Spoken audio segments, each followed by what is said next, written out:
zikir, sifat aku sifat Allah, namaku nama Allah, fiilku fiil Allah, zatku. Waduh, saya ketemu 2 orang ngomong begitu waktu saya masih umur 13 tahun.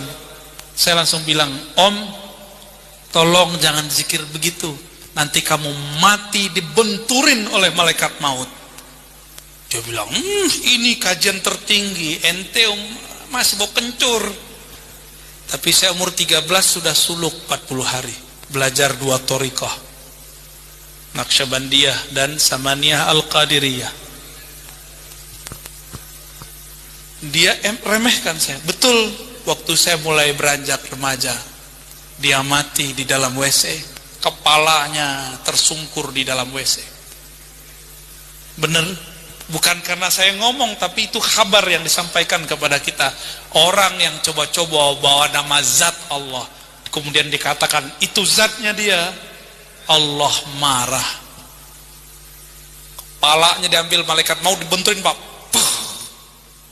Tersungkur di tempat paling hina, paling kotor. Itu satu. Dia jago debus. Jago debus matinya di WC. Gimana tuh? Masih jago debus gak tuh? Jago embus gitu ya. Yang kedua sama, itu terapis saya waktu saya mahasiswa. Nyimpen ilmu macan. Untuk manggil macannya dia baca itu, ternyata itu macan iblis, siluman iblis. Saya bilang, saya panggil Bang, Bang, tolong saya cinta sama Abang, jangan dipakai lagi Bang. Saya khawatir Abang direnggut dalam sesaat oleh malaikat maut tanpa diberikan waktu untuk bernafas. Ini kajian tertinggi. Dia ngomong gitu juga. Kamu kan sekolah doang, ngerti apa kamu? Dia remehin lagi. Itu kan sombong gak tuh? Sombong. Kejadiannya sama. Dia merbot musola, merbot surau, tiba-tiba mati malam hari apa sore saya lupa.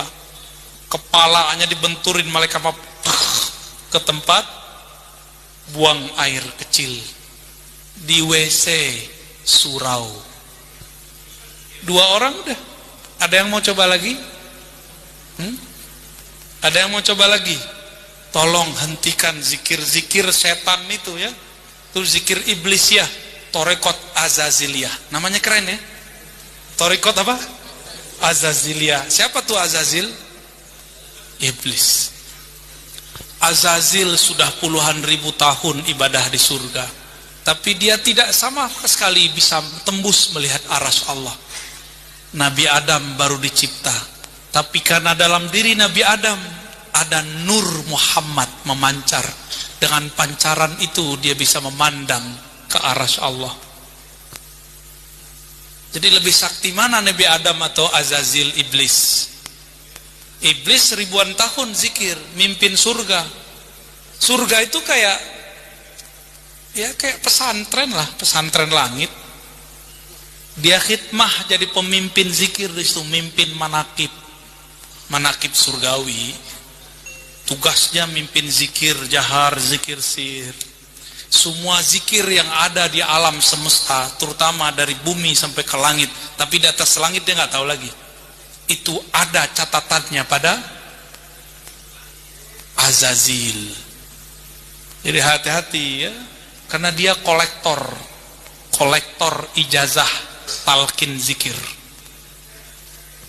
Jadi hati-hati, pemburu ijazah belum tentu selamat, karena satu hal yang dia tidak pernah baca. Dia sering zikrullah tapi tidak menyebut nama Habibullah.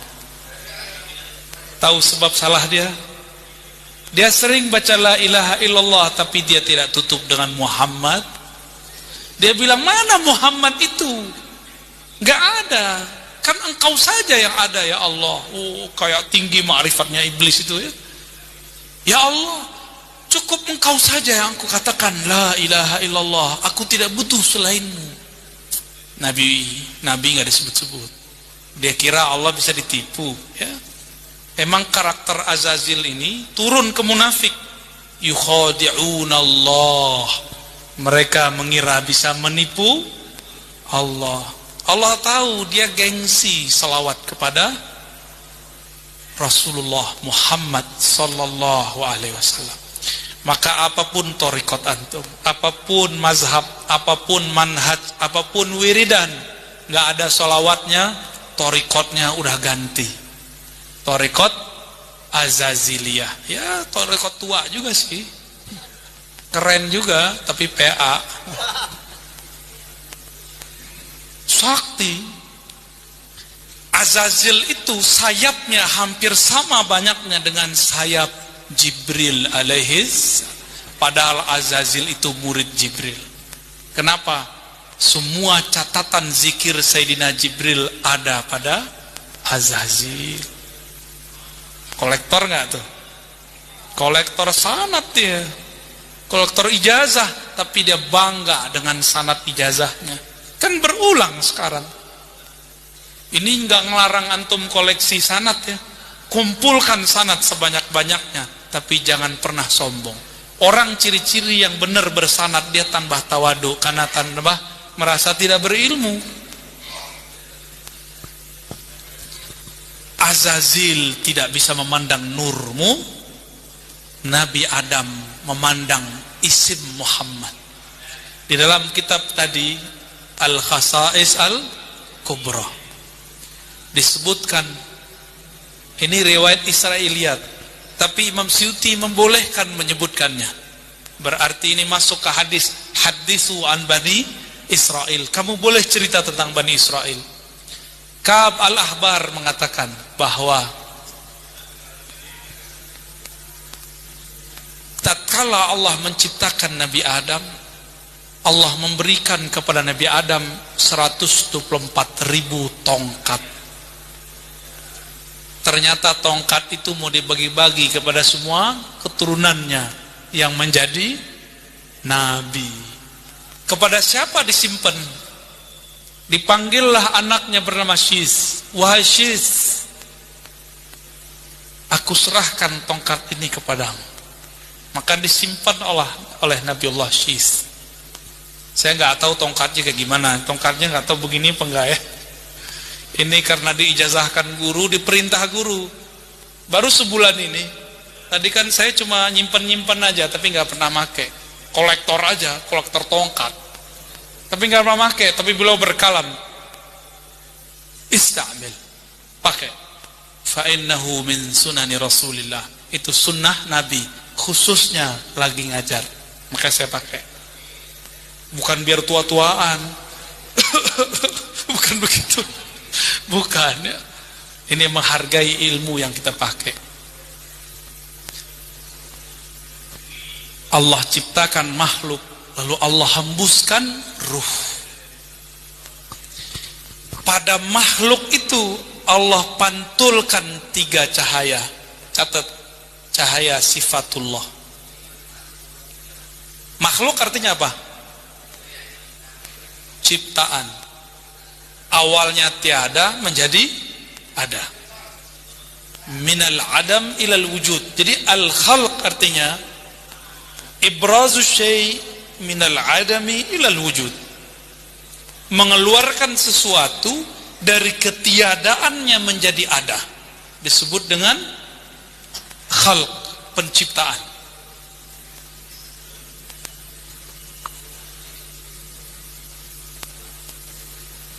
Setelah Allah pancarkan sifatnya, maka tampaklah namanya. Sifat rahmah memancarkan beberapa nama, Rahman, Rahim. Benar? Satu akar kata enggak? Rahmah. Benar? Rahmah. Apa arti rahmah? Kasih sayang. Rahman kasih, Rahim sayang. Udah gitu. Itu gampangnya ya.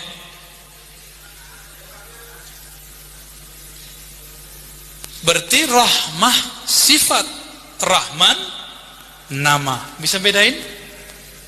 Sabar dengan penyabar beda nggak? sayang dan yang punya kasih sayang itu beda. Sayang itu sifatnya, Rahman itu namanya. Berarti udah dua. Nur asma'ullah, nama-nama. Turunlah dari nama itu al-asma'ul husna. Maka dianjurkan kita membaca al-asma'ul husna. Terus, dan yang ketiga,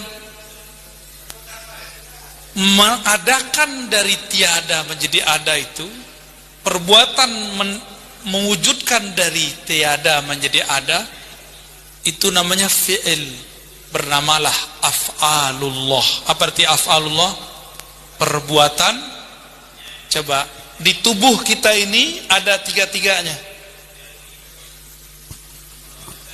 Akang jantungnya yang gerakin akang apa siapa? Beneran? Yakin? Bisa gerakin sendiri nggak? Coba bilang tung, diam dong. Bisa nggak? Nggak bisa. Siapa yang gerakin? Itu fi'lullah. Berarti Allah setiap hari bekerja nggak di tubuh kita? Coba, ada yang sudah punya uban belum? Antum belum punya uban ya? Udah punya uban nih kayaknya nih ya. Udah. Coba, bisa nggak nahan ubannya? Nggak bisa. Berarti yang nguasain satu helai rambut Bapak atau Allah? Dipanggil Bapak marah dia nanti. Karena udah ada uban saya nggak bagi Bapak. Baik. Satu uban tumbuh saya tidak sanggup menahannya. Satu jerawat tumbuh saya tidak tanggup juga menahannya. Ya. Dulu kami ziarah ke Tuan Guru Zuki di Kedah. Ternyata murid Abah Anom. Ya jauh-jauh ke Malaysia ketemunya murid Abah Anom. Saya mikir-mikir, ya Allah, orang jauh dari Malaysia berguru ke Tasik. Masa saya nggak berguru ke Tasik? Ya, katanya di sini ada keturunan di Garut apa di Tasik? Said Ahmad Zaini Dahlan. Benar ada ya? Di Tasik apa di Garut? Tasik. Katanya masih ada ya? Ya, semoga keturunan-keturunan beliau diberkahi Allah. Amin. Amin. Saya berangkat cuakep, nah bahasa Jawanya, guanteng, kasep, begini, sorry, kasep ya, apalagi, udah, gelis, berangkatnya keren, pulang-pulang Allah kasih pelajaran, karena berangkat merasa keren, pulang-pulang kere, dikasih sama Allah ini. Jadi ini ingin mengingatkan saya kepada Tuan Guru Zuki. Ini bekas dari saya kena cacar. Kena cacarnya di Malaysia. Orang berlibur, kita masuk ke Thailand, saya kepanasan, kedinginan. Orang asik-asikan ketawa-ketawa, saya menangis dalam batin ya. Alhamdulillah dikasih cash langsung. Berangkat merasa keren, pulangnya N-nya hilang. Kere. Alhamdulillah, nggak ada yang nggak ini. Maka saya ngelihat ini tuh saya bersyukur. Tapi saya bersyukur lagi kalau dia hilang ya. Tapi nggak apa-apa ya. Kita nggak sanggup menahan bahkan yang ada di dalam tubuh ini. Nggak sanggup. Sekarang saya masih merasa saya ngangkat tangan. Coba angkat tangannya, bisa nggak? Kalau nggak namanya stroke. Coba angkat tangannya, bisa. Tuh, itu yang angkat siapa? Serius? Antum yang angkat kok Allah yang angkat? Ada jawabnya. Wa ma tasya'una illa ay yasha Allah. Tidaklah kamu mengangkat berkehendak kecuali Allah lah yang berkehendak. Wa ma ramaita iz, tidaklah kamu yang melempar panahmu kecuali Allah lah yang melempar. Nama, sifat dan afal itu semua adalah inti-inti dari Nur Muhammad. Jadi Nur Muhammad itu nama Allah. Nur Muhammad itu sifat Allah. Maka kalau sudah diajar zikir oleh guru, zikirnya masuk ke dalam kolbu, berarti nur Muhammad sudah masuk ke dalam kolbu. Itu.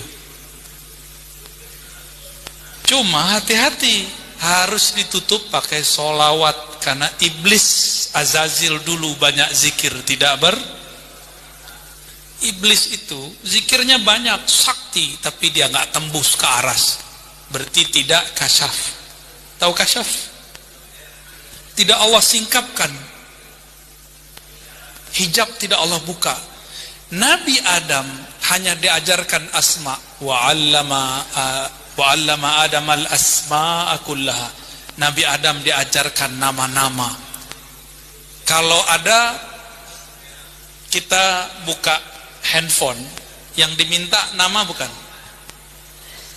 Kalau kita mau download sesuatu, ada namanya kan?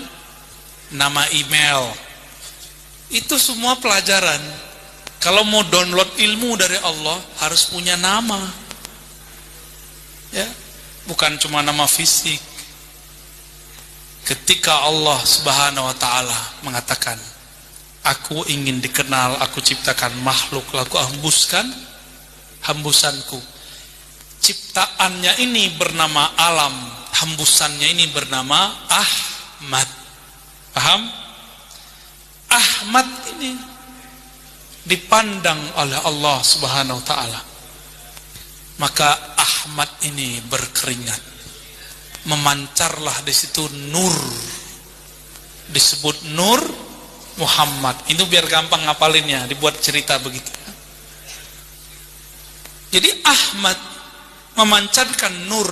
Nur yang mengitari Ahmad itulah namanya Muhammad. Itulah yang dimaksud oleh baginda Nabi, kuntu nabiyan, aku dulu sudah pernah diangkat jadi nabi dan selama-lamanya nabi. Itu dia Ahmad. Maka pengangkatan Ahmad itu adalah Allah menghembuskan. Begitu. Allah hembuskan, itulah pengangkatannya. Dan itulah yang disebut solawatnya Allah. Jadi innallaha wa malaikatahu yusholluna 'alan nabi. Sesungguhnya Allah berselawat kepada an-nabi, bukan ar-rasul. Salawat Allah kepada an-nabi adalah hembusannya Ahmad. Apa arti Ahmad? Coba ditasrif. Hamida Yahmadu. Coba pakai ana. Apa arti Ahmadu? Aku memuji. Ya. Satu. Sekarang Ahmad dalam pemaknaan tafdil. Ini jangan pakai bab yang ono dulu ya, yang pakai Sayyidina. Ini kita lagi bab Basnur. Jadi kita kurangi dulu istilah-istilah yang menghabiskan kosakata. Ahmad isim tafdil. Apa arti isim tafdil? Afdal, af'al. Ahmad, apa artinya? Yang terpuji. Tapi saya mengartikannya kepada yang pertama, Ahmad, aku memuji diriku yang terpuji. Itulah kata Allah, itulah namanya Ahmad. Jadi ketika Allah menghembuskan, apa isi hembusannya? Aku memuji diriku yang terpuji. Kira-kira begitu ya. Siapakah diriku yang terpuji? Dizahirkan oleh Allah, namanya Muhammad. Paham? Jadi nama Muhammad itu enggak asal-asal buat. Oleh karena itu ketika Sayyidatuna Aminah, beliau hamil, didatangi oleh Jibril alaihissalam. Apa kata Jibril? Wahai Aminah, engkau akan melahirkan Sayyidul Alamin. Engkau akan melahirkan penghulu alam semesta. Fasammihi Muhammadan. Namakanlah dia Muhammad. Tapi kenapa Nabi Isa menyebutnya Ahmad? Karena Nabi Isa itu bukan manusia biasa. Dia separuh fisik, separuh ruh. bernama beliau Ruhul